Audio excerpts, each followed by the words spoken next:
లాల్ సలాం comrades ఎలా ఉన్నారు? అందరూ బాగున్నారా? ఫ్రెండ్స్, ఈరోజు మీ ముందుకు ఒక మంచి ఇంట్రెస్టింగ్ వీడియోతో వచ్చాను. మీకు తెలుసు కదా, లాస్ట్ వీకెండ్ వచ్చేసి మాకు లాంగ్ వీకెండ్, శుక్రవారం, శనివారం, ఆదివారం సెలవు వచ్చాయి. సో అందుకని మా అత్తగారు ఊరికి వెళ్ళాం అనమాట. సరదాగా ఎంజాయ్ చేద్దామని చెప్పేసి అక్కడ వచ్చేసి ఆ పండుగ అని చెప్పేసి స్పెషల్ ఫెస్టివల్ చేశారు. సో ఈ ఫెస్టివల్లో వచ్చేసి సరదాగా ఎంజాయ్ చేసాము. సో మా అత్తగారి ఇంట్లో వచ్చేసి చాలా పెద్ద మునగ చెట్టు ఉంది ఫ్రెండ్స్.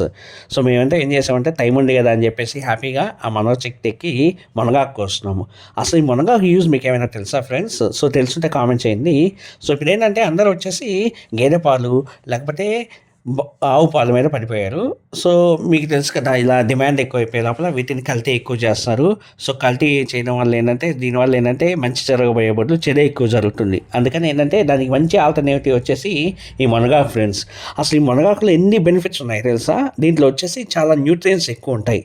సో దీంట్లో పాల కంటే 3% ఎక్కువ vitamin A, vitamin C, vitamin E, calcium, potassium and iron ఉంటాయి ఫ్రెండ్స్. సో ఇది చాలా మంచిది మీ ఒంటికి. సో మునగాకు తినడం వల్ల మీ ఇమ్యూనిటీ అనేది బూస్ట్ అవుతుంది, మీకు రోగ నిరోధక శక్తి పెరుగుతుంది. ఇలాంటి వీడియోస్ కోసం నా ఛానల్ని సబ్స్క్రైబ్ చేసుకోండి. Thank you friends.